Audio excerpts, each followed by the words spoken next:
Welcome back to Texas in Focus. My guest on the program today is a returning guest. I believe this is his fourth time on the program. That is Zac Babb, the producer of the Mean Green Sports Network and the pre and post game voice of UNT football. Babb, thank you so much for joining the program today. Yeah, appreciate it, Matthew. Thanks for having me. Absolutely. Let's start with this one. How's Charlotte? How was Charlotte? It was dicey for two quarters, and then it was absolute insanity for the back two. Yeah, 17-17 going into the half against a 1-6 Charlotte team, and North Texas was 6-1.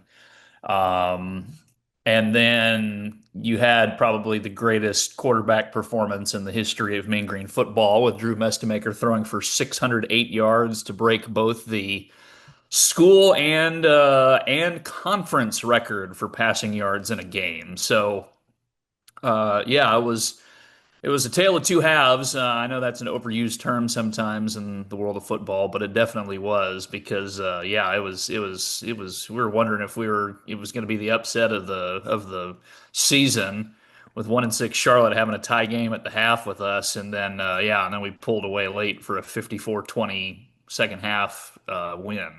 Wow, well, holy shit. A tale of two halves indeed.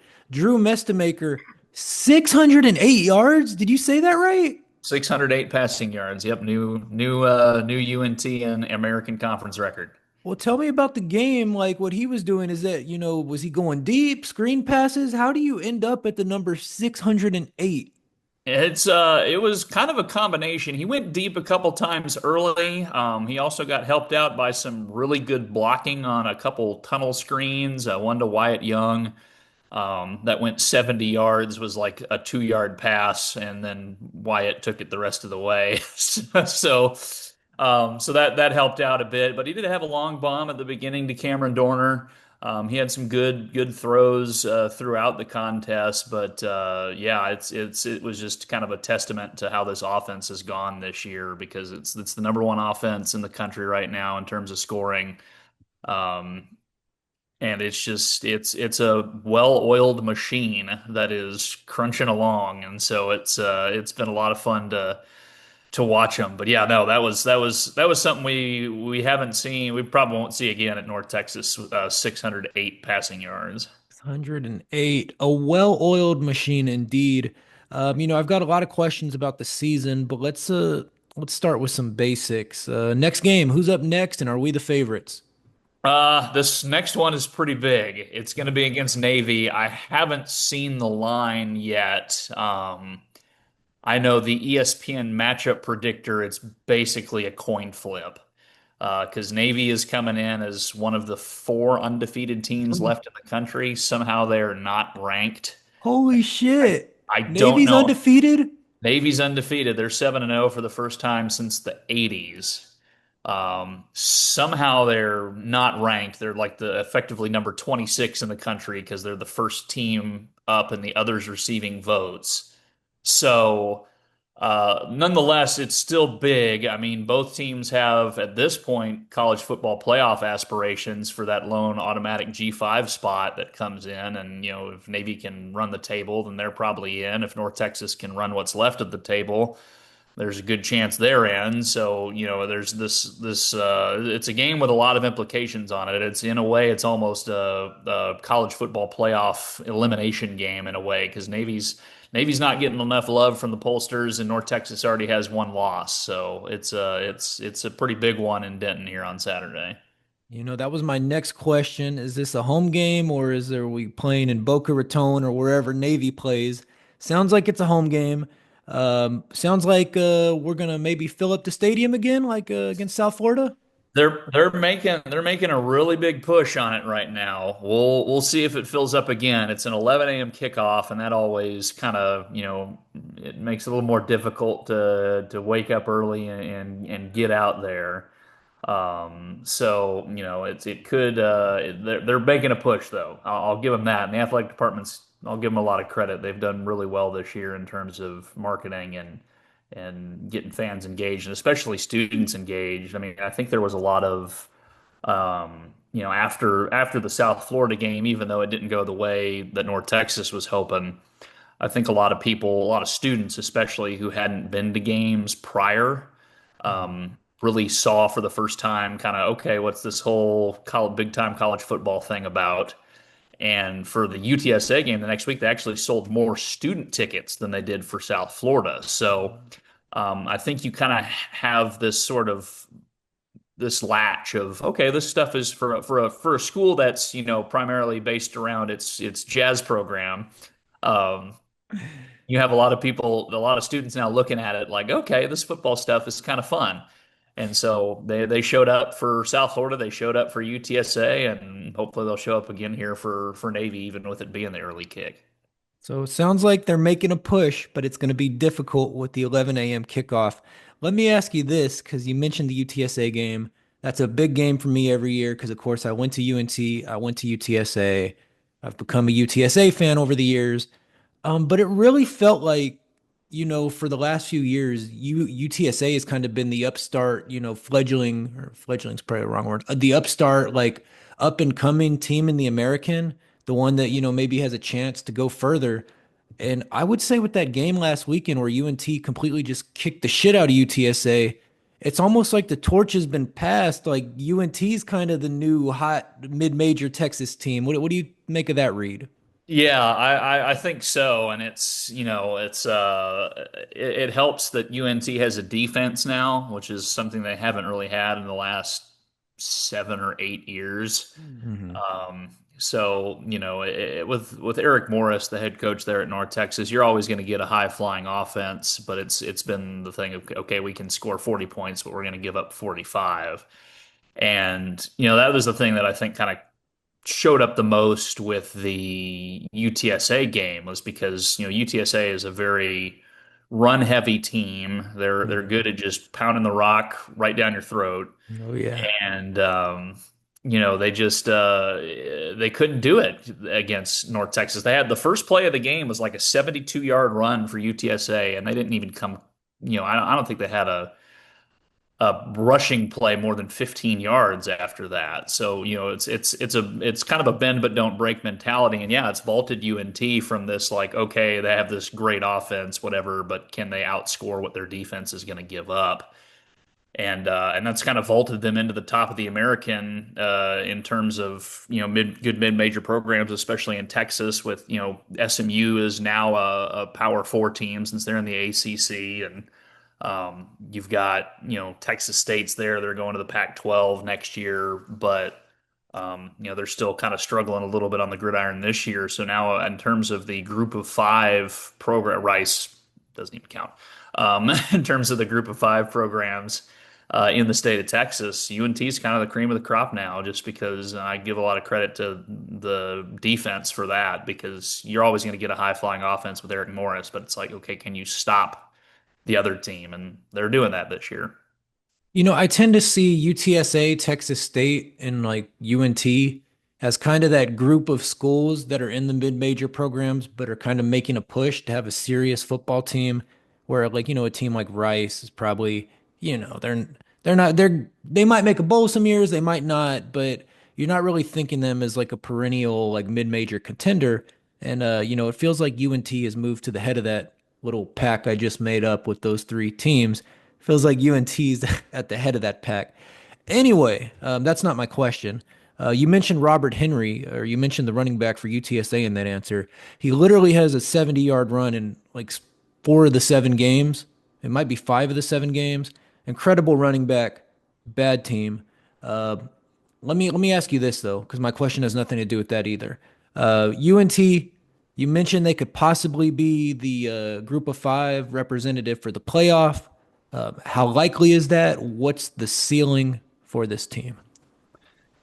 I think it is. The ceiling is making the college football playoff as the Group of Five, representative. Now, that being said, they are going to need basically to win out, and they are going to need some help, a little bit of Mhm. help. Just the way the schedule lines up this year, because in addition to North Texas at the top of the American, you've got Navy, who's undefeated. Mhm. You've got South Florida, who has one loss, and Memphis, who has one loss. So there's this four-way mesh of teams that are kind of jockeying for position right now up at top of the American standings. And the kicker in all this is to make the playoff as a G5 team, you have to be a conference champion. There's no, I mean, in theory, you could get an at-large bid, but no group of five team is going to be good enough to get an at-large bid. So you Mhm. have to win your conference. Well, North Texas doesn't play Memphis.